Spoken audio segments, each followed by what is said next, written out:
over 100,000 go-to-market professionals, and it's completely free. He personally invited more than 4,000 members, one at a time, sending 300 messages a day. And in the last 6 years, he ran 38,000 person newsletter events in different cities and also conferences. Now, he also advised a dozen of startups, and we are going to be talking specifically about how the market is evolving when it comes to go-to-market professionals as a career, as well as what is real and what is hype, because there are a lot of things going on right now in the market, and would love to know his take because he has an opinion after talking with so many people, right? So when you have access to so many professionals, obviously you have your own way of thinking. Now, this is going to be our lineup. Gonna review some news right now. Then Jared is going to be on the show in about 5 minutes.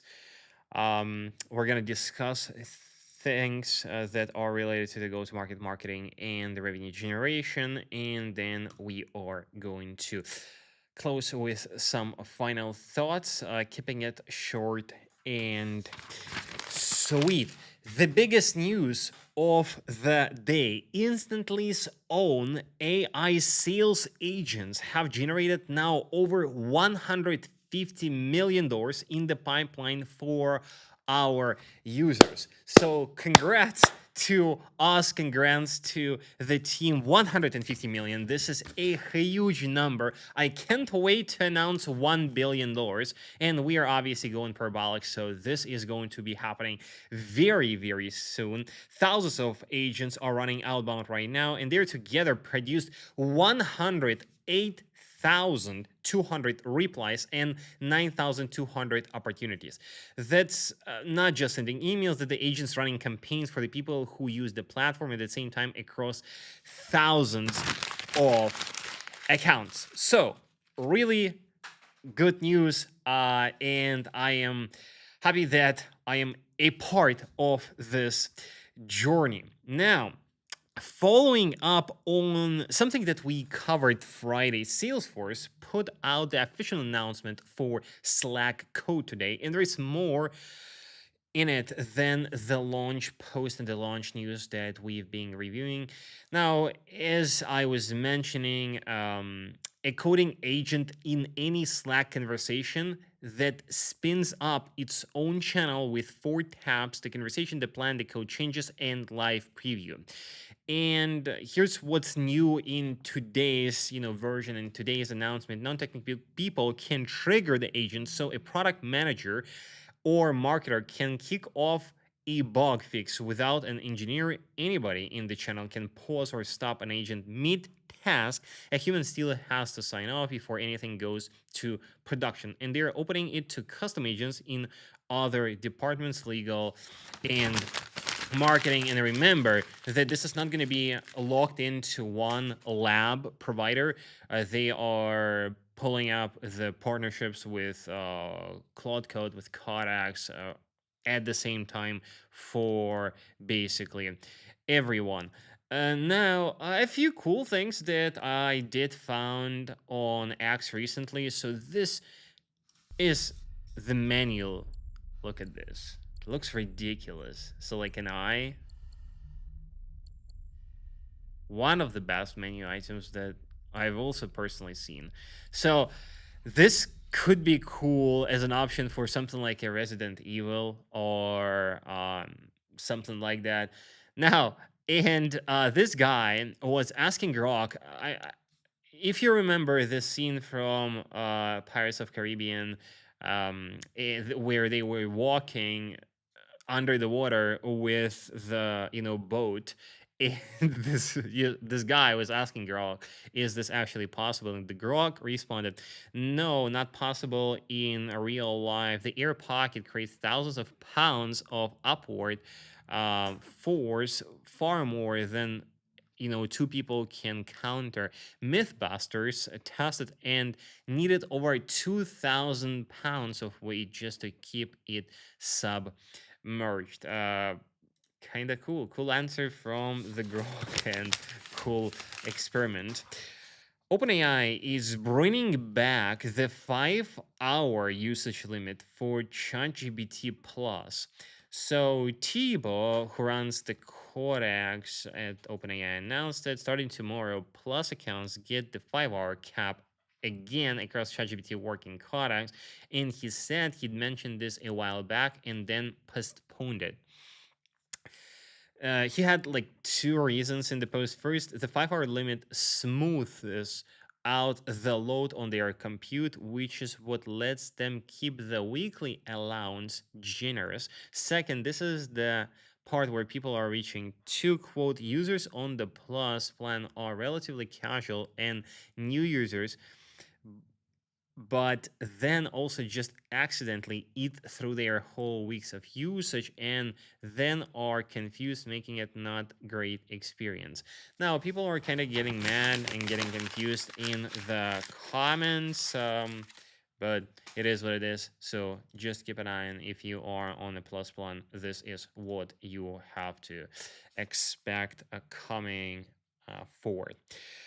Gavin Backer posted something about AI spending that caught a lot of people attention, as you can see, based on 7 million views.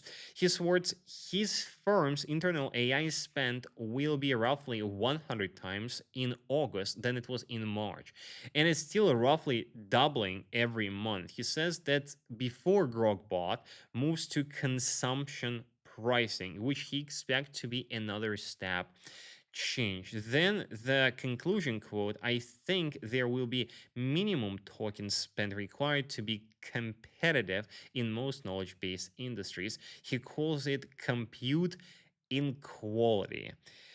And it's worth saying that he's being right. Recently, last Monday, he covered, we covered him saying the bears were wrong because tokens are profitable. 3 days later, the number came out that Anthropic posted an operating profit that obliterated all the expectations and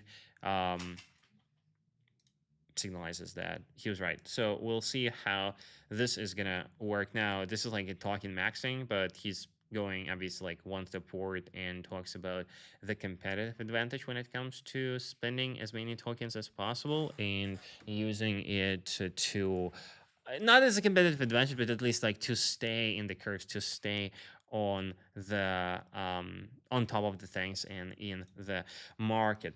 Sam Altman was asked what it's like working with Toby, that we just covered, by the way, a few minutes ago, who announced that they are introducing a 5-hour limit, who runs Shopify. And his answer is a hell of a compliment. 3 things he writes. The software himself, he sends OpenAI more detailed product feedback than anyone else on earth. He says 6 to 8 months ahead of every other CEO. Shopify president posted the clip and added, quote, nothing in this clip surprises me.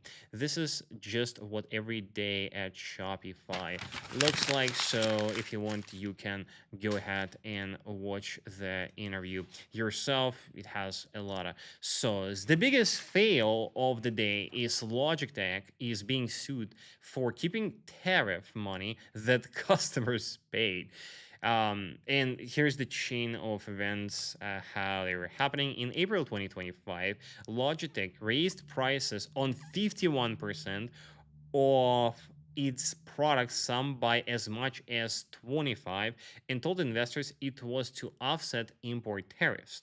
In February, the Supreme Court ruled those tariffs were imposed illegally. Logitech then got a full refund from the government, $61 million.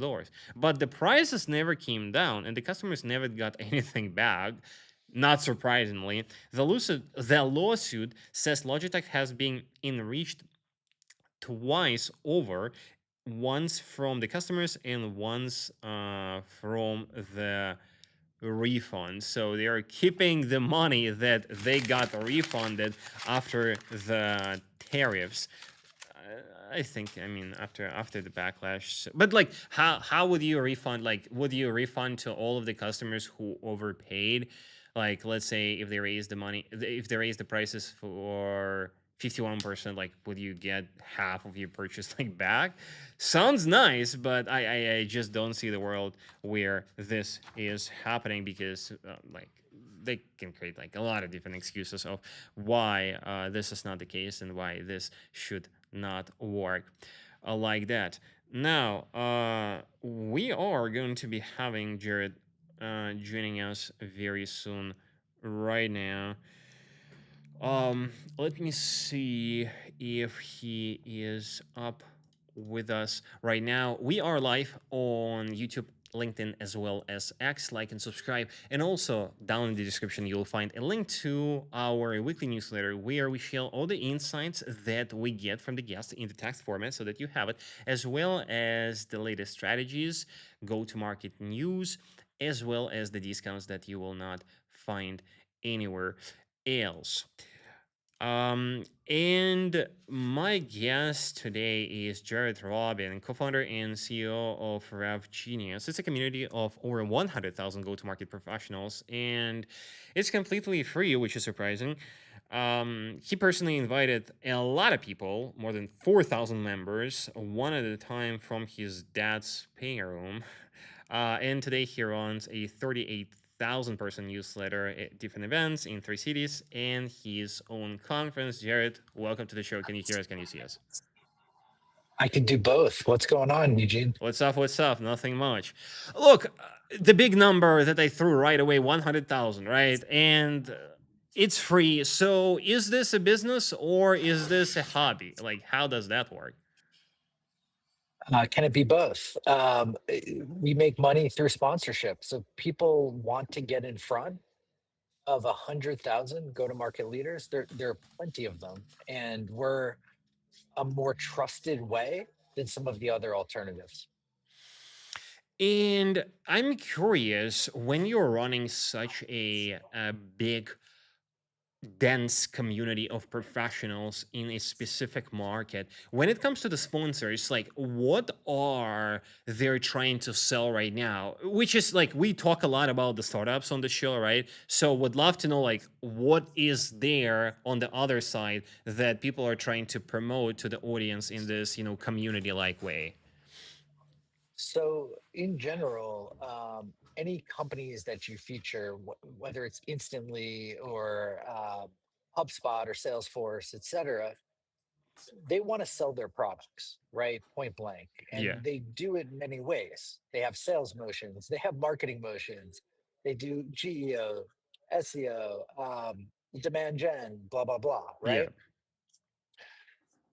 We're just a channel under their demand gen motion. So they want to create content with us or webinars for us or events in collaboration with us in person or online to be in front of our audience, ideally to share some of their unique point of view, sometimes their product directly, sometimes both, so that people that could buy it, within their ICP, in their desired personas, are right in front of it, not directly from an Instantly as an Yeah. example, because Instantly could throw all these webinars, Yeah. but like through RevGenius with Instantly as an example, because they know that we're a more neutral body.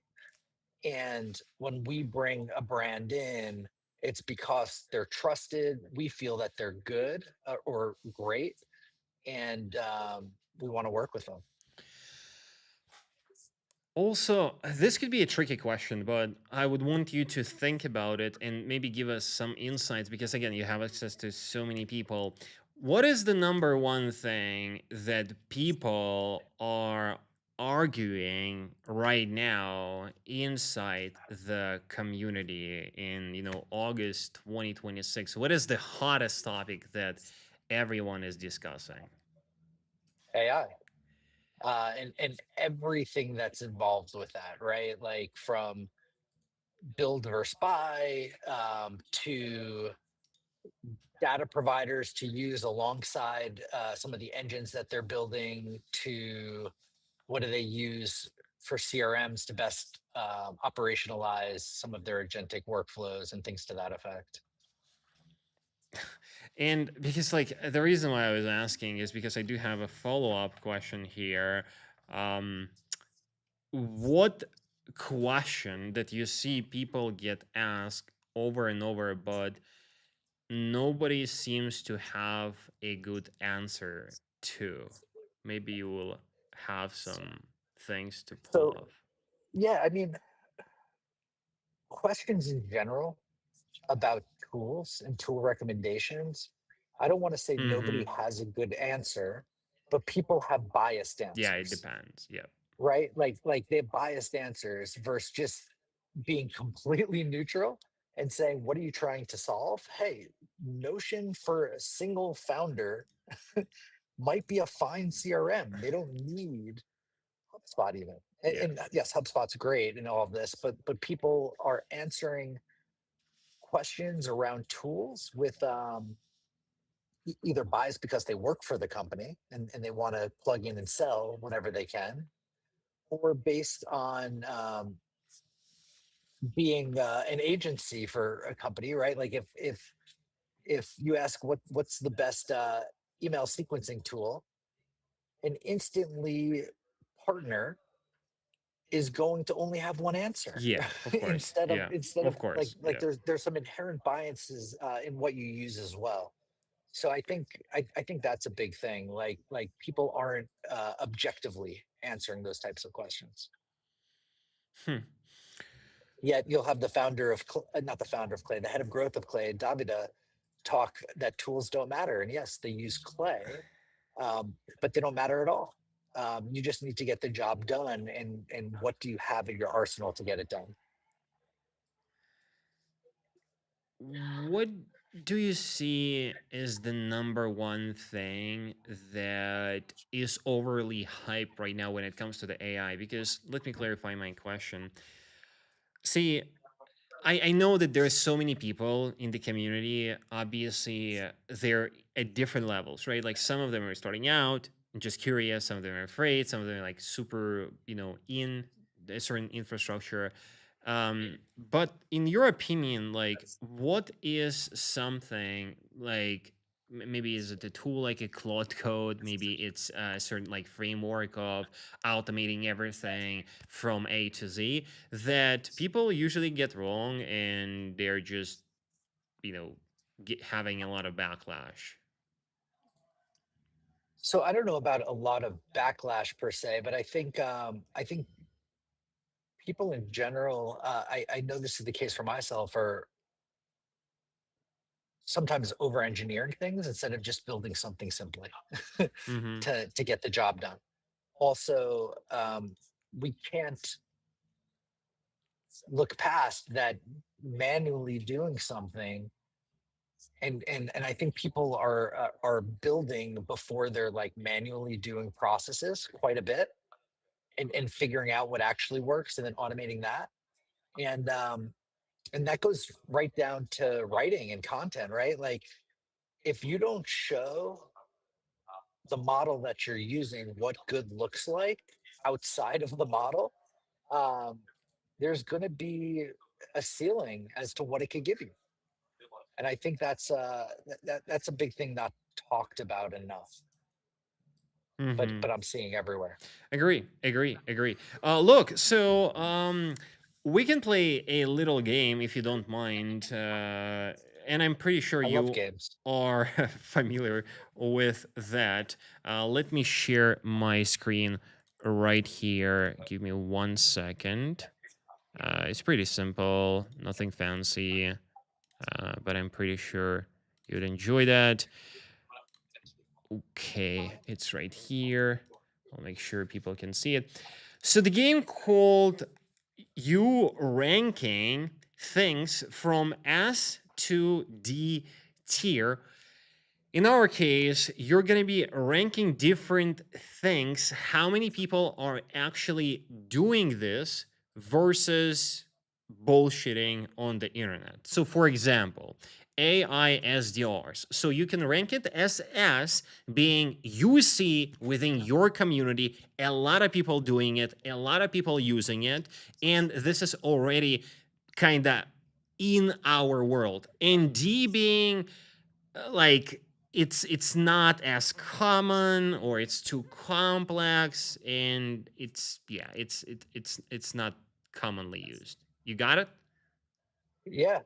Oh, So is AISDRs the first topic, yeah, or is there so something let's do else? this. I'm gonna announce it. You will rank it from S to D, and then comment for 10 to 15 seconds. You ready? Let's go. So yeah, AI SDRs. Yeah, if you define AISDRs as like out of the box AISDRs Yes, using correct. like an Artisan or an 11X or Yes, something like correct. that, um, my answer to this is probably in the BC range. Mm-hmm. People are using it. People are building their own flavor of this, right? Like where it might be figuring out the targeting, the channel, and the message. But that's where it drops, and some of that works, some of it doesn't. Seeing people using the 11X and Artisans and AISDR, those companies, I'm seeing it more like see like fewer, but people building a flavor of an AISDR in home. In house, it's more like closer to B. Yeah. People are playing around with it a lot. Go to market engineering is the second one. Mhm. Man, so more like I want to say A, it might be closer to B. In reality, people are Mm-hmm. talking about it quite a bit, Mm-hmm. and they're figuring out what it is. You have big companies like Zoom Info brought on a head of GTM engineering, so that's a big deal. I also want to be cognizant that I'm involved with some of the most on the pulse companies, so to speak, and Yeah. that most companies in the space probably aren't bringing on a GTM engineer per se, but in the fastest growing companies, I think it's like A. Mm-hmm. Signal based outbound. This is going to be this should be S. It might end up being A in reality, but people are realizing outbound is harder than ever, and they need to take in some kind of signal. So I think S is probably the case that they're using something. Are they being effective with it or not? Is another question. But even if they're just using, funding and job changes, those are signals, right? So even though they might not work as well as custom configured signals and nuanced signals and things like that. I mean, every day I get Yeah. notes saying something about a LinkedIn post I wrote. So that's technically a signal. Yeah, so people are spamming once you write something, or like, hey, I've seen you on the Jared post, or like I've seen you in the comments on this post. So yeah, cold S calling. are using it, maybe like B are doing it well. So cold calling, geez, cold calling works for some. So I think the answer is probably B for cold calling, and solely because it doesn't work for every product in every industry. Mm-hmm. Yeah. It probably works more than people give it credit for, to be fair. But sometimes companies aren't cold calling because it doesn't work for their space, right? Like maybe in cybersecurity, cold calling um, CIOs or chief security officers, CSOs or CISOs rather, might not work, right? So I want to be conscious of that. Mm-hmm. Mm-hmm. Getting ranked by ChatGPT. Everybody's talking about it. Is everybody doing it? Let's say probably B for that, Yeah, right in the middle. I would agree. I would agree. How about the founder-led LinkedIn content? And you are the great representation, right? Because you do have a pretty good following. So way better than it was 3 years ago, right? Like it's probably B. It all depends on the company, though, right? Like, there's some company like it could be something that they're teaching at Y Combinator, and all Y Combinator founders are just like bullish on it. But like in general, there are founders that don't prioritize it over doing other things. So that's why like B is a safe answer across the board. But in the past, it was more like C or D. Hmm. So it has improved. Founder-led content, so going to C then. No, no, MCP I and put that in. I put founder led LinkedIn content at B. at B. Okay. But I'm saying in the past it Yeah. was lower. Okay. Okay. MCPs and agents. What about them? So where would you put them of people using or The only pe- speaking? the the people I talk to, it's S.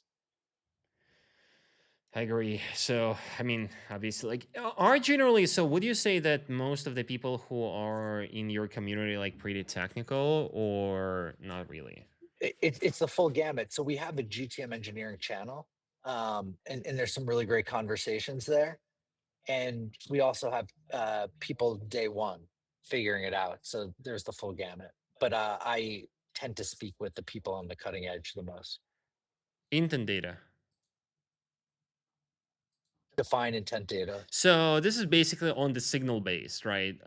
Campaign. So it's like a data on like a list of leads that have been created based on a certain intent of like, companies searching for it or companies like hiring for this job or anything similar. Put it right next to GTM engineering, Yeah. right? Yep. Like Yep. that's what GTM engineers are using. Yeah. Most likely. In-person Uh, events but but because uh, you companies host. but companies without GTM engineering still use signal based, right? But Right. like, do they use intent? Yeah, yeah. Some RevOps teams do, but like A is a safer spot for that. Mm-hmm. Mm-hmm. How about in-person events because you host a few? Yeah. So this is probably A. Um, the only reason why it's not S is because not everybody does it, but everyone realizes the power, and they just haven't stood it up yet. If they don't do it, And community-led growth. I wish this answer was S.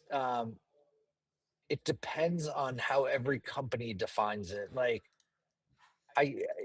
you could put it next to in-person events, but I'm not. I put it at B solely for the reason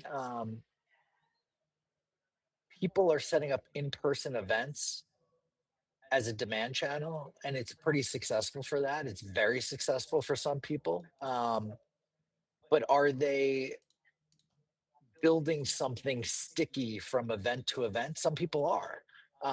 But I think in general, people are looking at events as demand and not as like a function of community. So I put it slightly below. Look, Jared, this is great. Now, first, obviously, happy to see no C's or D's. So people at least are doing something right. It's like this is what it is all about. The last part of the show is going to be me asking you questions very fast, which is a blitz. And you reply either fast or expand on your answer. Your Beliefs? what? Are we talking about beliefs? Blitz. So blitz is like again, so Beliefs. like it's gonna be like I have 8 questions. So it's gonna be like me asking you questions, and then you just choose an answer, and we go pretty fast. Let's go. What's better for a community, Discord or Slack? Depends. Do you let sponsors post in the community themselves? No, How many members does a community need before it can actually be a business? a few hundred. How many members does a community needs to have before it being useful as a community for others? Oh, I'll go back to the as a business. It could be one member to be a business if you're charging that member. That's technically a business. Next question. Okay, yeah, that's fair. Would you start a paid community today? Yes, only if it was drastically different. than what exists. Is a newsletter considered a community? No, it's audience. It's audience building. The difference between audience and community audience is I look at it as like a function of demand to get them to buy something or engage or do something around getting to the business model. I look at community, the safest place where community can live for a SaaS company is within your users, and you see that, right? The Smart Lead community is its users. The Instantly community, I believe, I don't know for sure. Um, I suspect the Clay community, the Beehive community, the Yeah. Notion community, Yep. right? Like these are all user based. I hope that helps It separate there. In the HubSpot community, I don't know one person in HubSpot community that doesn't use HubSpot, right? Salesforce yeah. community. How many people are going to sale the conference for demand not using Salesforce? But how many people are going to that world tour stuff that aren't in Salesforce? Like, let's go. What's the best AI model for writing that doesn't sound like an AI? Um, that's difficult. You could take Claude Far, but then you need to edit as a human and show. So whatever model you take it as far as you can, and then off your own genuine writing, and then edit what it gives you enough time so that it understands you. Mm-hmm. Claude Code or Codex? I'm Claude Code Have you ever kicked out someone from the community? every week. No, but yes, often from selling in the DMs is a red flag. What do you do when you're not building or managing the community?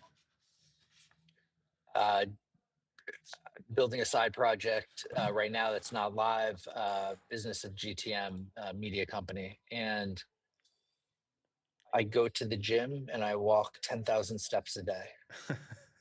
That's good. That's good for you. Look, Jared, I appreciate you coming in the show. Where people can find you? LinkedIn /Jared Robin. Let's go. Sure. We will put some links in the comments. And look, man, I appreciate you coming in the show. Share some insights. This is awesome. Thank you for having me. Yeah. Cheers. Let's fucking go. Yeah. Cheers. Cheers, man. Bye. Bye. Guys, okay, so that was Jared managing a pretty big community, sharing the insights on how people are thinking about the AI and building, using versus actually talking about it. Now, from his point of view, obviously talking with so many people, we happy to see that people are at least trying out something, and I think that a lot of this comes down to what was recently happening with the Claude Code and the evolution when it comes to the agents. Because I remember this space back like 3 years ago, 2 years ago, when the sequential workflows were very popular, and there were a lot of technical barriers to get into the space. But now, like, the things are pretty much simple. Most of the things that you want to build for your business, most of the campaigns that you want to run, can be launched within a few clicks. Obviously, there needs to be a human revision, and you need to have an understanding on how to do that. This is another, point for the discussion. But generally speaking, there's no technical barrier, and it's getting lower and lower. And this is what we love to see from the big labs. They're making money, but they are competing with each other, improving the product. Look, I appreciate you sticking around, and we will see you tomorrow at 12 p.m. Eastern Time. So you have a good one.